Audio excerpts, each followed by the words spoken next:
After closing the book, Lin lamented that although the records were filled with many secrets, they still fell short of offering what he truly needed. Rising to his feet, he politely expressed his thanks and mentioned to Grandpa Li that he had finished reading. Yao, clearly in a good mood, stood up alongside him and waved at Grandpa Li, saying they'd take their leave so as not to disturb him further. The old man simply nodded with a smile. When they arrived at the teleportation array, Yao casually explained the royal archive is very complex and without her guidance, anyone would likely get lost. However, after several seconds, the teleportation still hadn't been completed, which made our boy feel something was off. 5 whole minutes ticked by, and they still hadn't returned to the palace. Lin asserted that if they had been teleporting for this long, they'd likely been transported well beyond the Empire's borders. Suddenly, a flash of blinding white light burst into view.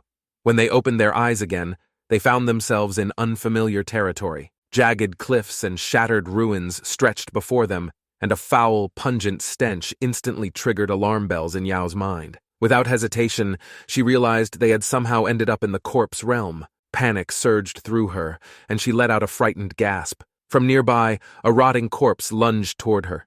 She froze, but Lin just raised a hand, and in a blink, a barrage of bone spikes tore through the monster. Casting a quick glance around, Lin questioned how they ended up here.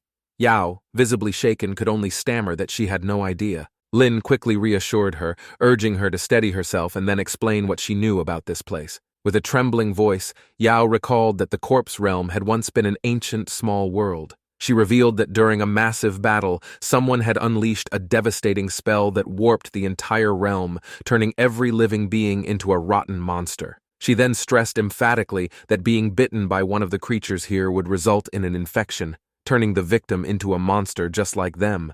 Just then, a sudden thunderclap split the air, followed by a streak of lightning that cleaved the ground. Lin looked up and noticed it had started raining, but something about the color of the droplets immediately set him on edge. His skeletal armor began to shimmer erratically, confirming his suspicion that this rain wasn't normal. Not far off, a blue energy shield flickered to life above Yao's head, but it began to corrode almost instantly.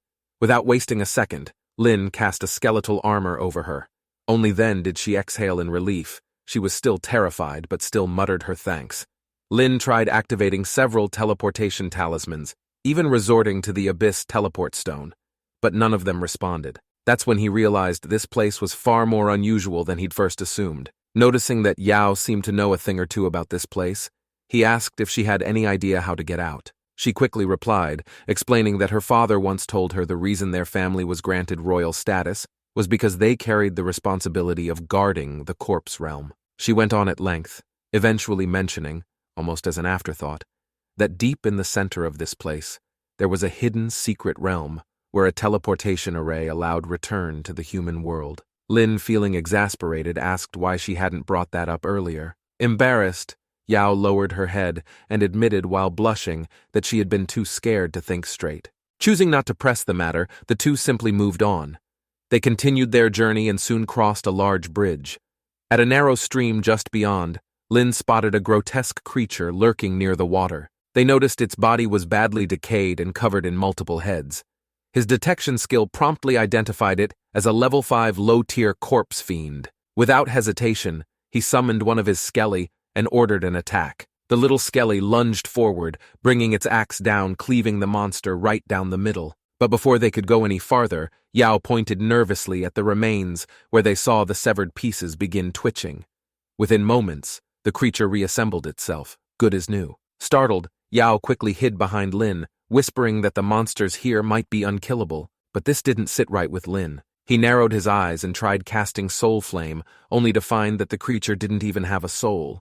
Not only he can't target the creature with Soul Flame, but he also couldn't use Corpse Explosion. He thought of a possibility, noting perhaps they were living corpses, but that doesn't make any sense. Either way, he didn't believe anything was truly unkillable, rather they simply haven't found the right method yet. With that, he then summoned a skeletal mage, which promptly raised its staff and unleashed an elemental explosion. The explosion shredded the creature into dust, yet he didn't receive his kill notification. However, this confirmed his earlier suspicion, and he noted they weren't living beings nor genuine corpses either, perhaps something along the line of reanimated, yet devoid of life. Although it sounded logically flawed, he didn't want to overthink it right now. He reflected that they had been transported here from the Royal Archive, which meant the only people capable of interfering with the teleportation were members of the royal family itself. Turning to Yao, Lin couldn't help but suspect that not everyone in her family had her best interests at heart. Reading his expression all too clearly, Yao quietly suggested it might have been her third uncle. She revealed that he was a top-level professional at level 81 and held significant power within their family. More importantly, she revealed that he is also Shun's father. Lin let out a cold laugh as he questioned aloud whether that man truly wasn't afraid of him making it back alive after sending them here.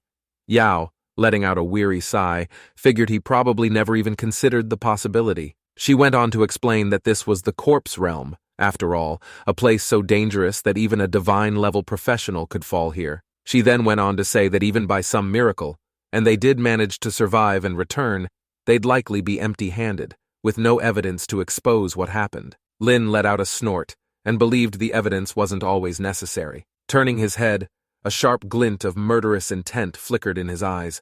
He declared, more like a warning, that if he did return alive to settle the score, he hoped the royal family wouldn't back the wrong side. That sharpness in his tone sent a chill down Yao's spine. Instinctively, she took a few steps back, her heart racing. Never before had anyone dared to threaten the royal family so directly, yet when she thought about it more carefully, she realized, if Lin, a divine general, were really killed by the royal family, the fallout would be catastrophic, noting that the military alone wouldn't easily let this slide. Tightening her fists, Yao solemnly promised she would personally give him an explanation when they returned. She then asked that he at least give her a chance, for the Empire's sake. Lin responded saying that it would depend on whether the explanation was good enough to satisfy him. Just then, another clap of thunder cracked across the sky. One bolt struck a nearby corpse's fiend, and in an instant, the creature's body was covered in lightning, and it suddenly leveled up to 10. They both stared in disbelief because somehow these thunderbolts began to evolve these monsters. Lin realized this place might be more dangerous than he expected. Even for someone like him, one careless mistake could mean death. That being said, he remarked that this also meant the place might conceal unimaginable opportunities as well. Still, that was a thought for later. Right now, the top priority is finding a way out. Meanwhile, back at the palace, 2 full days had passed. Chaos had erupted across the entire palace. The emperor, his patience gone, demanded answers from those gathered before him. The elders all kept their heads down.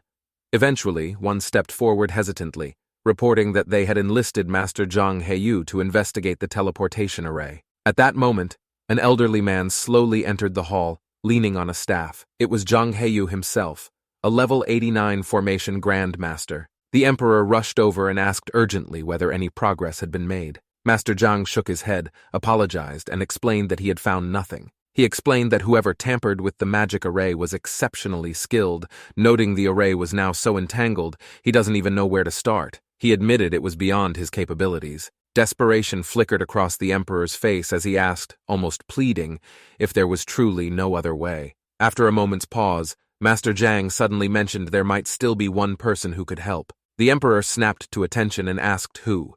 Master Zhang quietly said Meng Anwen, better known as Lord An, who he revealed was the owner of the Divine Tower. Not only he is a dual divine-level professional, but he's also the most renowned formation grandmaster and alchemy master in all of humanity.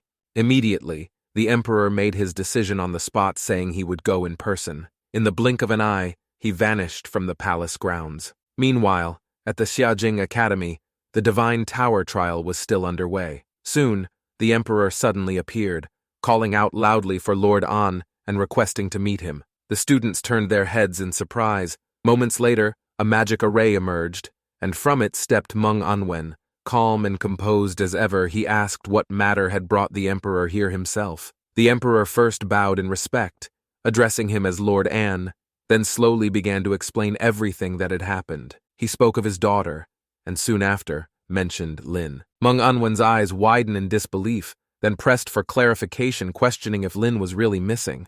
The emperor nodded grimly, revealing that the teleportation array had been tampered with, yet no one had been able to uncover any clues. Meng Anwen didn't waste a moment, and he immediately instructed the emperor to lead the way. The scene shifted, and within moments, the two were back inside the royal archive. Meng Anwen studied the teleportation array carefully, and in no time, confirmed what Master Zheng had said earlier. He noted it had indeed been sabotaged. However, to him, this level of interference was nothing difficult. Soon he began working, and soon a bunch of symbols appeared and sank into the array. Shortly afterward, the array began stabilizing. The Emperor leaned in, anxious, asking whether it was possible to determine where the two had been sent. Meng Anwen began tracing the last known coordinates.